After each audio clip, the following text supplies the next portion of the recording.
Hello, everybody, and welcome to Charts with Dan. Today, we are talking about Black Widow. The final numbers are in, or at least the ones that we know about. There's so much to go into. I knew that this would be a complicated episode, or maybe not complicated, but have a lot to talk about. And then Disney comes in and they drop not only the domestic opening weekend for the movie, but then they drop us with the Disney Plus numbers.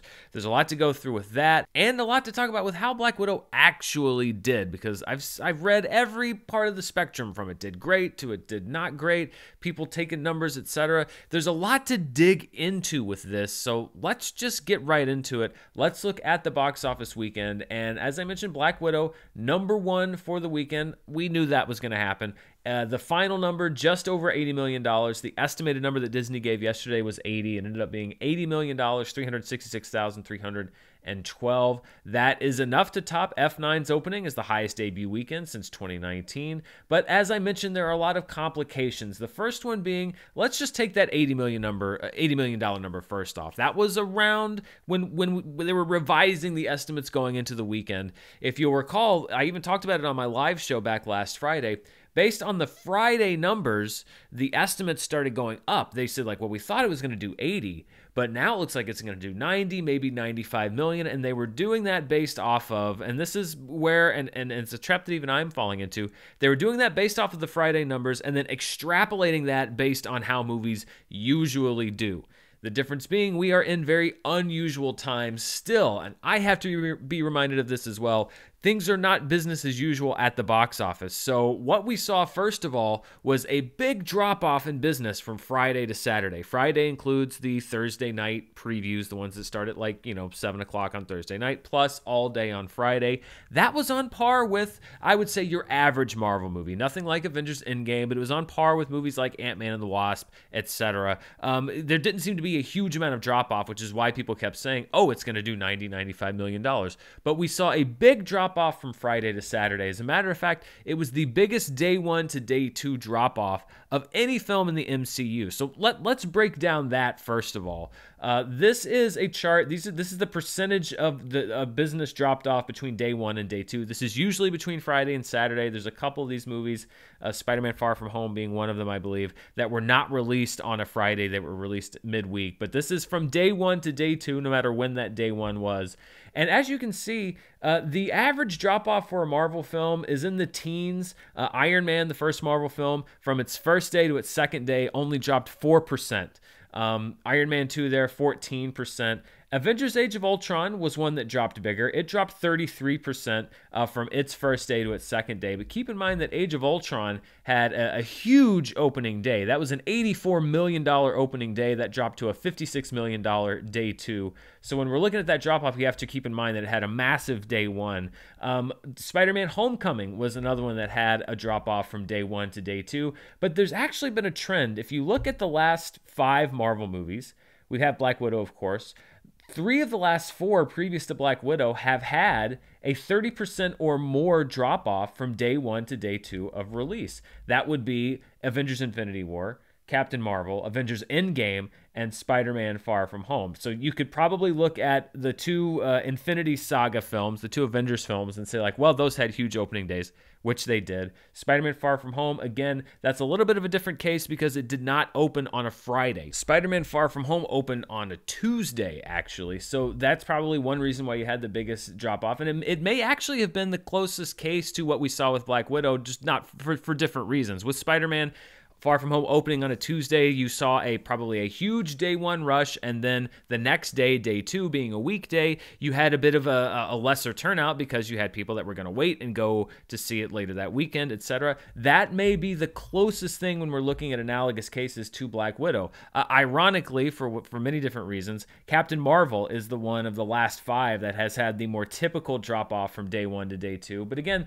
that doesn't have these massive opening days like you saw with the 2 Infinity War and Endgame films. It doesn't have the Tuesday opening like you did with Spider-Man Far From Home, but still 41%, by 8%, the biggest drop off from day 1 to day 2 of any MCU film. And so, of course, the question becomes why? It was not word of mouth. When you look at Black Widow, when you look at the cinema score, and again, cinema score is not a review necessarily. It's not saying that the movie is good. It's saying what opening night audiences thought of the movie. It got an A- cinema score, so it didn't get the A+ or the A that some Marvel films have gotten, but it got an A-, which is indicative of generally positive word of mouth. So I don't think that there was a bad word of mouth on the street. You have to look at, and this was the number that Disney reported, I think you have to look at Disney Premiere Plus. The fact that this movie did $60 million reportedly on Disney Premiere Plus. The number also to add to that, Samba TV, which we've talked about, they can measure certain amounts of households. Samba TV reported that roughly 1 million households that they measured watched Black Widow over the weekend, which equals about $30 million. If you're going at $30 a pop for rental, at least half of that $60 million Disney Premiere Plus revenue came from the domestic marketplace. And this is what Disney did. They basically folded in all of their revenue together. They said, well, Black Widow made $80 million, but it also made $60 million. And then we have the international numbers to talk about. So it muddies the water a little bit. When we look at this drop, and the reason that Black Widow started high, started on par, it wasn't a pattern where the opening day was lower than a lot of Marvel movies. It was right on par with a lot of Marvel movies. And then this big drop, I think you have to look at a combination of factors. Number one is the Disney Premiere Plus thing. Again, if Samba TV's numbers are accurate, then we have at least 1 million households, and that doesn't even mean total viewers. That's a million households. Who knows how many individual viewers constitute those households that watched Black Widow at home. Now, would all of those people have gone out to a theater on the first weekend if we were in different times? Maybe, maybe not, but you have to think that a good number of them would have. So that is money that was not being reported in the box office revenue this weekend because those are people that chose to watch Black Widow at home. Also adding to this big drop-off, I think that you have, or I know that you have, just the whole pandemic of it all. The fact that there are still people that just don't feel comfortable going back to the theater. Maybe those are some of the Disney Plus viewers. Maybe they're not. Maybe it's the people that are just going to wait to see Black Widow, wait till it comes out on Blu-ray, wait till they can rent it for less than $30. People that are just not going to see the movie right now. I think that's a big reason behind the drop. So I think this is a good news, bad news situation for a lot of different people. I think if you are Disney, or if you're Kevin Feige, then you're not feeling too bad about Black Widow because you saw the opening day, the opening surge of fans, which means that you still have a pretty consistent group of Marvel fans that are going to go on opening day to see your movie. That means you haven't lost a whole lot of the diehards that are going to be there day one, no matter what. I also think that if you're Disney, you like the fact that you did $60 million on Disney Premiere Plus because that means that's an additional revenue stream. If you were to take that money out of Disney Premiere Plus and put that into the box office, Disney would have taken home less money because they get to keep most or all of the money from the Disney Premiere Plus rental. So they're actually coming out a little bit ahead as far as money made if you were going to do a one-to-one comparison. If all of those customers had gone to the theaters, they would have made less money because they get to keep more money from the Disney Premiere Plus rentals. If you're a theater owner, I think that it's sort of there's two sides to this situation. Number one, we'll look at the per theater average. I think you're happy that you got a weekend, a very busy weekend, a movie that brought in a lot of business to your theater. But I think you're also a little bit concerned because when you see things like this big day one to day two drop off, that brings up questions about consumer behavior changing. And if Disney continues to allow these films to be rented at home on Disney Plus, you start having to think about, well, wait a minute, how many of these are customers that have left the theatrical marketplace, meaning going out to a movie theater, and aren't coming back if this alternative remains in place? If Disney says, well, you know what, hey, I like this extra money, the economics of it makes sense, so we're going to keep doing this. Well, if you're a theater owner, you now have black and white evidence with a movie that was a big blockbuster draw that was available both in theaters, wide release, with theaters widely open here, at least in the United States, and available on Disney Plus. You have black and white evidence that says that this is a fairly significant siphon off of your business. And keep in mind, these are the same theater owners that Disney has had over a barrel for quite some time. They've been forking over 60+%, sometimes more, according to reports, of their opening weekend gross for years now because Disney has been the big kahuna on the block. They can demand how much they want theaters to pay, and theaters can't afford to lose the business. So now The same studio that's basically saying you're going to pay us more of your opening weekend box office than you have been or you may have for other movies before because we have the movies that people go to see, are now actually taking more money out of your pocket by saying we're still going to have you pay us more for these movies, and we're also going to make it available for money that only goes to us and takes money out of your theater. So if you're a theater owner, I think that it's sort of like a win the battle but maybe lose the war type situation, because you did well this weekend, but you could see a preview of the amount of money that will never come back to your business, and that's going to be a problem. If you're losing even 10 to 20% of the theatrical marketplace to people watching at home, if you're a theater owner, that's going to be a big problem because you don't want to lose that money. You don't want to lose those margins. And certainly you have a lot of losses to make up that have been incurred over the last year. There's been a lot of speculation about why Disney, who has not reported really any numbers on how anything's done on Disney Plus, decided with Black Widow to report the $60 million plus Disney Premier access. And I've seen some people saying like, well, it's because they want to prove that it works. Or some people saying like, well, it's because they're happy with the numbers. If I'm being 100% honest, I think the reason that Disney reported that Premiere Plus revenue for this weekend is that if they hadn't, I think the narrative would largely be that Black Widow was a disappointment.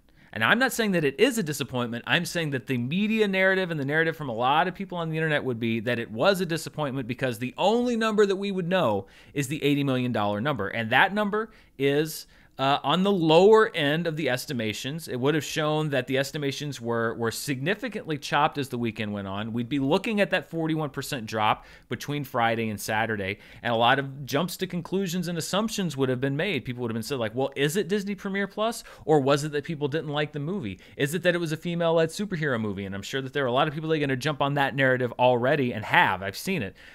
If they hadn't released the revenue numbers that said, wait, no, $60 million, which is a pretty impressive number, to be fair, $60 million of revenue was made through Disney Premiere Plus, then all we would have to go on is the box office revenue. And I think that that would have changed the narrative altogether. Disney wants to look like they're in a position of strength. They want to look strong. They want the MCU to look strong. They want this movie to look strong. And so I think that is, in my opinion, 100% the reason why they released these numbers. It wasn't because they wanted to brag. I think it's because they wanted to control the narrative, and they wanted to make sure that the media narrative around this movie wasn't that it was a disappointment or that it had failed or that they were in trouble because of the numbers that they can't hide, because of the box office numbers that are being provided, because we can see the drop off between day one and day two, etc. That's why Disney reported these numbers, in my opinion, and we'll see as we go forward.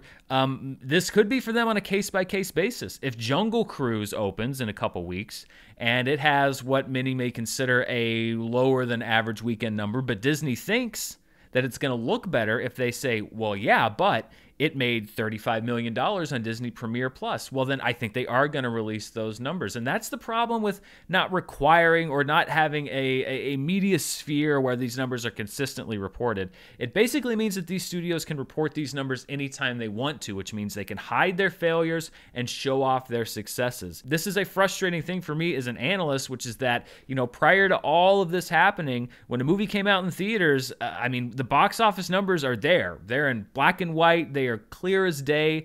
You can manipulate them. You can tweak them. You can say like, well, but if you base this or base that, but a flop is a flop generally, and a hit is a hit, and it's hard to make the case otherwise. There's always been movies in between. Here, we may be entering an era where if a movie doesn't do great in the box office, the studio can say like, well, it did fine on streaming, but not release those numbers, or they can choose to release the numbers and kind of make it a more complicated thing. And I'm not saying the story shouldn't be more complicated. I think that the Black Widow numbers are complicated. I don't think it's a financial disappointment. I don't think that it's a flop. It'll be interesting to see what it does next week. We'll see if Disney continues to release the numbers, if it makes another $40 million or $50 million on Disney Premiere Plus. But I think that this is about on par with what I expected from Black Widow's opening. I don't think that it's a sensational number. I also don't think that it's a financially ruinous number. I have probably the most boring take on this, which is that it's fine. It's about as expected. But I also think, in my opinion, that is the appropriate take. I think that to take lessons away, either overly positive or overly negative from this movie's opening, is jumping the gun a little bit. Now, if Black Widow drops 80% next weekend at the box office, and we never hear any more streaming numbers from Disney, then we can start talking about, like, well, how did this movie do? But there's so many subtleties in the information that we're seeing here. And there's so many different ways to look at these numbers, and the fact that, $60 million for Disney on Premiere Plus means they take home X amount more revenue than it would have done at the box office. There's so many moving pieces that 3 days after Black Widow is released, we cannot write the story. But Chapter 1 for me, I think it did just fine. I think it did just fine. I think it did about what you would expect. I don't think it exceeded those expectations. The one thing that I think that Disney is the most happy about is the number that came in from the Disney Plus. Now, that is not just domestic, by the way. That is worldwide. So we don't quite know the percentage. We know probably at least half of that came from the domestic market, but some of that also comes from theaters worldwide. We're going to look at the international numbers on Black Widow in just a second, but something to keep in mind is that Black Widow did not open in China this past weekend. That is a huge worldwide market for the MCU, for Disney in general. We don't have actually a date as of the taping of this show. There is no release date yet for Black Widow in China. This is July. Traditionally in China, this is the month where they choose to focus on their domestic film output. That's very much been the case. We're going to talk about that when we talk about the international numbers. So a big piece of the puzzle, particularly on the international front, is what this movie is going to do in China. Is it going to get a release date in China? When is that release date going to be? This is not unusual. This has happened before. There have been Marvel films in the past that have opened later in China than they did in the United States, largely because they opened here in July, and July is traditionally, sometimes it's a full blackout month in China for all outside releases. Some months, and I think this year is one of them, it's sort of an unofficial blackout. You're not going to have a huge competing release as they're trying to push these domestic films through. One point of concern, I was doing some reading, even though that the movie has not opened yet in China, worldwide really, piracy is a huge concern with Black Widow because it's available on streaming, and there are, as happens, no matter what security concerns or precautions Disney takes, there are already high quality bootlegs of Black Widow available on different sites and torrents, etc., around the world. Reportedly on Chinese social media, which is a huge generator of box office, they can make or break a movie. Word on Black Widow from people that have already reviewed it on Chinese social media, you would have to think they're either A, talking about a movie they haven't seen, or B, talking about a movie that they have been able to see via piracy. Apparently, early word on Black Widow on Chinese social media is not overly positive, so that could hurt its debut if and when it gets a Chinese release date. That is something that we don't know yet. So we spent a lot of time on that. Let's get to everything else. As I mentioned, this was the highest opening gross since 2019. It topped F9's post-pandemic record at just over $80 million. We've been kind of tracking how the summer box office has been doing week by week and seeing how it compares to 2018 and 2019. 2020 is just a flat line. It's there basically just for reference. Let's look at how this weekend did, because this was a huge weekend. The top five combined to make over $100 million for the first time really since 2019. And as you can see, we talked about last week that even though we've had a degraded box office number, it's kind of followed the same pattern as box office in years past, and that continued this past week. This was weekend 10 of the summer, which isn't always analogous to the same calendar weekend, but this is the 10th weekend of the summer if you're counting from the first weekend in May, which is now when we start counting. And you see it continues to follow this pattern. Perhaps not coincidentally, in 2018 and 2019, the 10th weekend of the summer, those also saw releases in the Marvel Cinematic Universe. 2018, Ant-Man and the Wasp. 2019, Spider-Man Far From Home. And you see, even though the overall number is lower, you have that spike once again. So we're seeing a continuation of this pattern in 2021 where the summer box office overall is at a lower number, but it is following the same patterns of tent poles bouncing around back and forth. But a nice, we're closing the gap. We closed the gap a little bit between 2019 and 2021 here. So we will continue to track that. But it is very interesting to continue to see the box office basically doing what it always does, just by about a third less. Let's look at the top per theater average for the weekend, as I mentioned, and that was Black Widow in 4,150 theaters. So there could be multiple screens inside of these theaters, but these are actual buildings. $19,319. If you're a theater owner, you like to see that money because on average, that's how much money Black Widow brought in. Of course, that's not how much you get to keep because you have to send a certain amount to Disney. But even still, you want to see a number like that. So a nice weekend for theater owners. It probably made them feel a little bit like it used to be, although not quite, especially as you get into Saturday and Sunday. And before I move on to the other box office movies here, let's look at the rest of the top 5. Black Widow was number 1, F9 in its third week with $11.4 million. It dropped off about another 50% from last week. The Boss Baby Family Business in its second week is at number 3. That is a really disturbing poster, by the way. I don't think I mentioned that last week, but that is just a horrifying poster. The Forever Purge in its second week in fourth place at $7.1 million. And then A Quiet Place Part 2 still in the top 5 in its 7th week. However, something to note, and I just saw this today actually, we've talked about the theatrical window. It used to be 90 days of theatrical exclusivity, give or take. Paramount has committed to a 45-day exclusive theatrical window, and by that measure, we are at the 45th day of A Quiet Place Part 2's release pattern. I just saw an announcement that it will be available on digital starting tomorrow. So even though A Quiet Place Part 2 is still a top 5 movie at the box office, Paramount is still holding to that shortened theatrical window. You're going to be able to get it digitally tomorrow. I think 2 weeks after that, it'll be out on 4K and Blu-ray, etc. But this is something that we're going to be seeing more and more, as even a movie that's a hit, even a movie that's still in the top 5 like A Quiet Place Part 2, is going to be available on digital after 45 days. Will that affect the theatrical gross, or are people still going to go see it in the theaters? We don't know that just yet. Let's look at the top 5 in limited release. So these are movies that were in 1,000 or fewer theaters, not wide releases that have scaled down below 1,000 theaters, but just ones that have played in 1,000 theaters or fewer. Summer of Soul for the second week is number 1 with $377,000. 12 Mighty Orphans, which is a Depression-era football drama starring Luke Wilson, Martin Sheen, Robert Duvall, and others, is at number 2 in its 5th week with $136,000. Queen Bees in its 5th week stays at number 3 with $72,000. The Loneliest Whale, The Search for 52, which is about the search for a whale that apparently broadcasts whale song at a 52 hertz frequency, which is makes it the only whale to do so. So they call it The Loneliest Whale because no other whales can hear its song.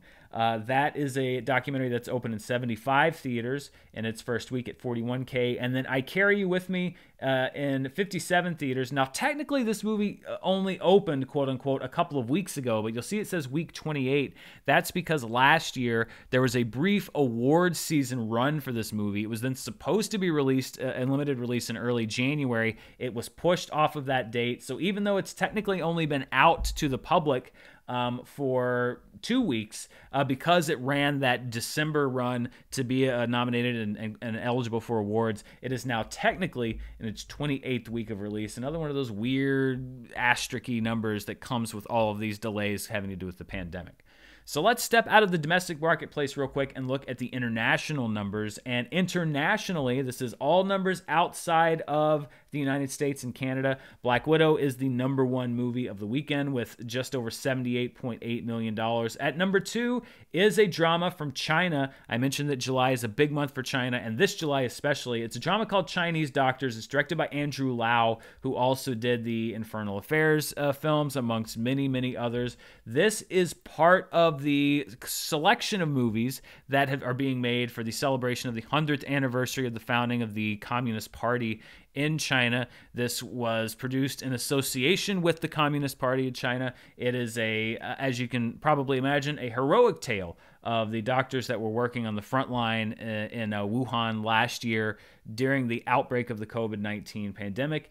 This is the most traction we've seen from one of these sort of state-sanctioned, co-produced films to celebrate the anniversary. It's probably the most populist, I guess you would say. But $53 million, that's a big debut for that film. F9 is number 2 internationally with $13.6 million. And then 2 films also in China this past weekend. Realm of Terracotta, which is an animated film from the creators of Boonie Bears, which is a film that did very well just recently. And then 1921, the movie that I actually thought would be doing Chinese doctors type numbers, which is literally about the founding of the Chinese Communist Party, is in 5th place.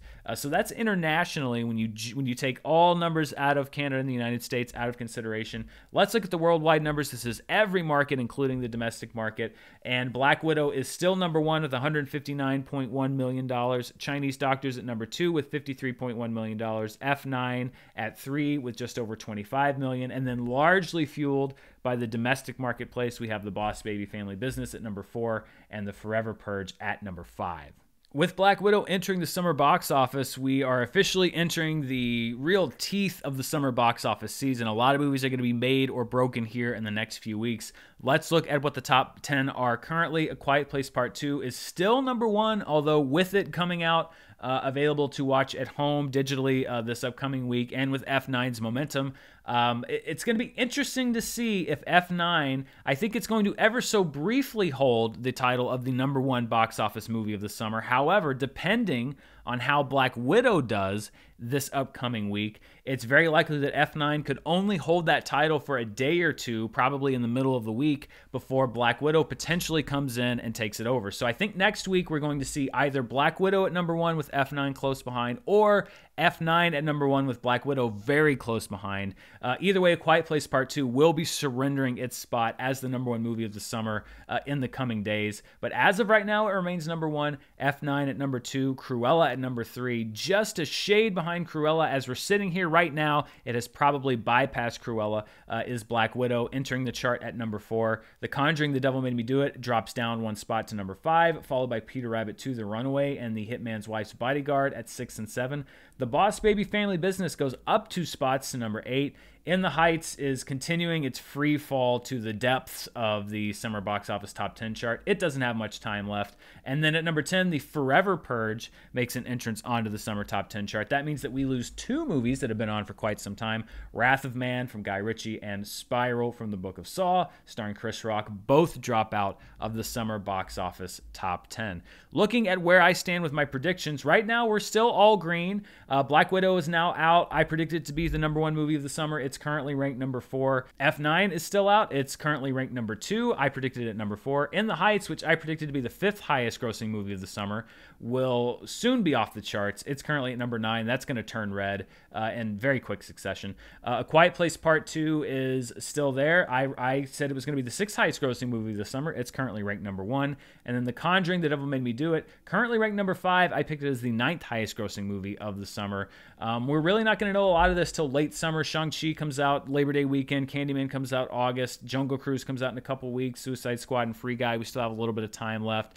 So still some time to see how this is going to check out. But yeah, I'm perfect for now, but this may very well be the last week that I am perfect in my picks for the summer movie season, because In the Heights is going to be my first big hit. Let's look at 2021 domestically.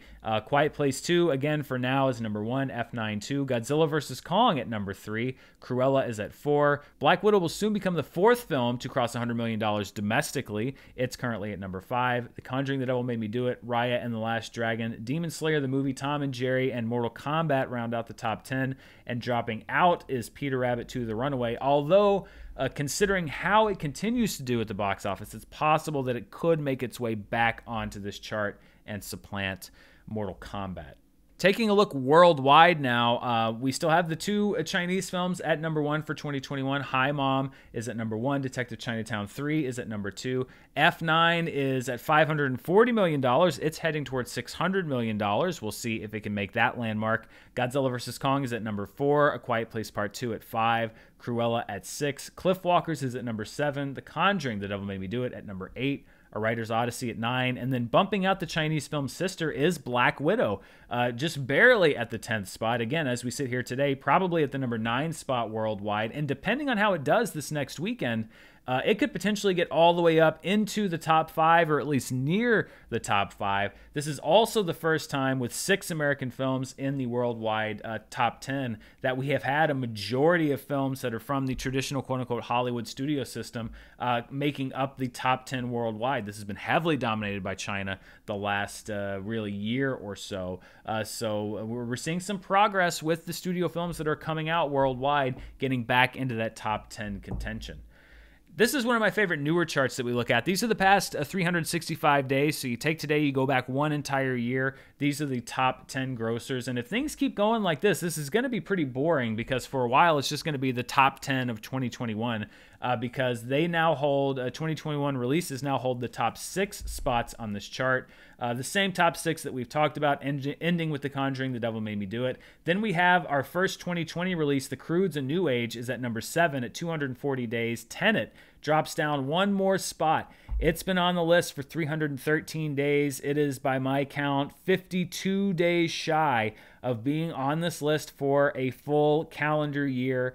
I don't know if it's going to make it. It's going to be so close. It is going to get so close. But if Tenet gets bumped out, and The Croods: A New Age would probably get bumped out close after that, then we're going to be waiting a very long time. Basically, next year would be the first chance that we would have to have a movie actually be on this chart for 365 days. So this chart may start getting a little redundant for the rest of 2021, because if there are no 2020 releases left on it, then the top 10 highest grossers of the previous 365 days are just going to be the top 10 highest grossing movies of 2021. So we will see what the future of this chart holds. Raya and the Last Dragon at number 9, Demon Slayer the movie at number 10, and then dropping off this chart with 200 days listed is Wonder Woman 1984. So one solo superhero film starring a female superhero from Marvel. Black Widow drops off a solo superhero film starring a female superhero from DC, Wonder Woman 1984. It's weird how things work out like that sometimes. Before we look at the streaming charts, let's do a flashback to box office past, and this is hard to believe.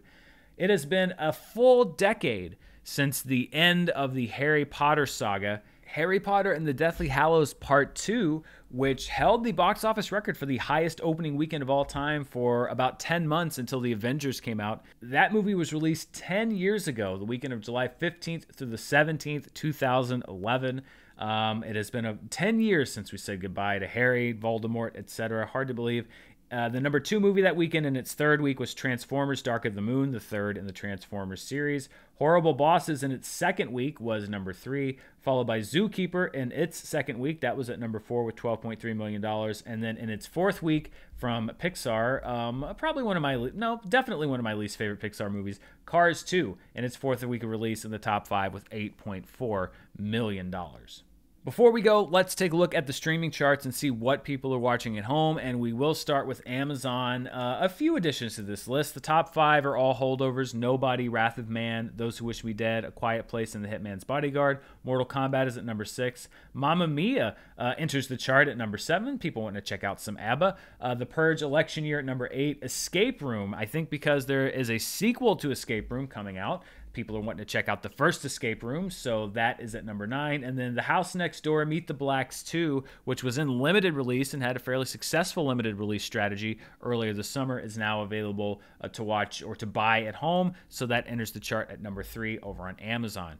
Looking at iTunes, people watching and renting to their Apple devices, Nobody is at number 1. Werewolves Within: Until Death at number 3. The Swordsman, which is a 2020 South Korean film co-starring Joe Taslim, is at number 4. Godzilla vs. Kong at 5. Wrath of Man, The Courier, and Cruella, all holdovers. The Dry and Lansky, which I believe are both movies that have been on this chart in previous weeks, return to the chart. Not a whole lot of special events, etc. So we're seeing a little bit more of the standards coming in. Those are at numbers 9 and 10. Looking at the top 10 on Netflix, at number 1 is Virgin River, which is the third season of a show that, quite frankly, I didn't even know existed. Season 3, based on a book series, it's number 1. At number 2 is Manifest, the recently canceled NBC show. Sex Life, the Netflix original, is at number 3. The fourth season of Atypical, another Netflix original, is at number 4. Fear Street 1978, the second in the Netflix Fear Street series of films. They're coming out in successive weeks, so this is the number 2 following last week, is at number 5. Major Grom Plague Doctor. This is a Russian action film. It's based on a comic book series. It was considered a financial disappointment in Russia, but it is being distributed stateside by Disney. Maybe it'll make up some of those losses from the Russian market. At number 7 is last week's entry into the Fear Street saga, Fear Street 1994. Coco Melon going strong at number 8, still horrifying. Resident Evil Infinite Darkness is an animated series based on the video game series that comes out of Japan. It is a Netflix original, and it's at number 9. And then Mother's Day is at number 10. And finally, looking at just the movies people are watching on Netflix, at number 1, Fear Street 1978, followed by Major Grom Plague Doctor, Fear Street 1994 at number 3, Mother's Day at number 4. How I Became a Superhero, which is a French film, a French superhero film, is at number 5. Kung Fu Panda, Talladega Nights, The Ice Road, Kung Fu Panda 2, and Fatherhood, all holdovers and all round out the top 10. And that does it for our look at the box office this week. Like I said with Black Widow, there are a lot of interesting possibilities, a lot of interesting things and stuff to follow as we go week to week. But nothing has been written in stone with this movie just yet. And anybody who tells you different is probably selling you something, even if it's just a crock of BS. So stay tuned. We'll continue to see how this movie does, how much of its story has been written in week 1, if this is going to be one of those movies that just sort of legs it out over the next several weeks. There's no guaranteed shortened theatrical window on this one, so we'll see how Black Widow is able to maintain its status around the different competition that's coming out from week to week. There are 2 major theatrical releases coming out this week. One of them is, as I mentioned, a sequel to Escape Room Tournament of Champions. The other one is Space Jam: A New Legacy, the Space Jam sequel. That's yet another hybrid streaming release. It is going to be available on HBO Max and also in theaters this weekend, but a lot of people had that movie circled as a potential big box office movie this weekend. So will Space Jam: A New Legacy take a bite out of Black Widow and its box office? We will be back next week to see who's number 1. Is it Natasha Romanoff? Is it Bugs Bunny and LeBron James? We don't know, but we will know this time next week. Thank you so much for watching. If you want to see even more of what I'm up to, you can check me out on Patreon at patreon.com/Dan Murrell. And I'm also here every week, not only doing charts, but also doing movie reviews, my live show, Loki reviews. The season finale of Loki is coming up this week. I'll be here early in the morning with my take on not just episode 6, but the season in general. Lots of great stuff coming up. Thank you so much for watching. Stay safe out there, and I'll see you next time. Bye.